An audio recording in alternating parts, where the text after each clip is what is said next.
சின்ன வயசுல நானும் என் அக்காவும் ஏதாவது வேணும்னா அம்மா கிட்டதான் ஃபர்ஸ்ட் கேட்போம். அப்படித்தா ஒன் டே வீட்டு வெளியே ஐஸ்கிரீம் வண்டி வந்தது. அத பாத்துட்டு நானும் அக்காவும் அம்மா கிட்ட ஐஸ் வேணும்னு கேட்டோம்.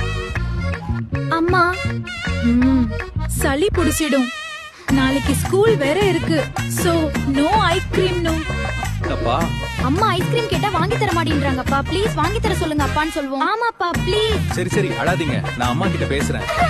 அம்மா, இன்னைக்கு பசங்களுக்கு ஒரு ஐஸ்கிரீம் வாங்கி கொடுக்கலாம். சரிங்க அப்பா. ஐஸ்கிரீம் ஆசைப்பட்ட மாதிரி சாப்பிடுங்கடா. ரொம்ப சந்தோஷமா இருக்கு. அப்பா, பக்கத்து கடையில புது டாய் வந்திருக்கப்பா, வாங்கி தாங்க ப்ளீஸ். நேத்து தான் ஒரு பொம்மை வாங்கி தந்த, சோ நோ டாய்ஸ். அம்மா, அப்பா கிட்ட டாய்ஸ் கேட்டா வாங்கி தர மாட்டேன்னு சொல்றாரு அம்மா, ப்ளீஸ் வாங்கி தர சொல்லுங்க அம்மா. சரி சொல்ற வாங்க. குழந்தைகள் டாய்ஸ் தானே கேறாங்க, வாங்கி கொடுங்க. சரிம்மா. ஐயா ஜாலி ஜோலி. சின்ன வயசுல அம்மா நோ சொன்னா அப்பா கிட்ட கேப்போம், அப்பா நோ சொன்னா அம்மா கிட்ட கேப்போம். எப்படியோ நமக்கு வேண்டியது கிடைச்சிடும். நானும் என் அக்காவும் இப்படிதான். நீங்க இந்த மாதிரி ட்ரிக்ஸ் சின்ன வயசுல யூஸ் பண்ணிருக்கீங்களா? காமெண்ட்ஸ்ல சொல்லுங்க.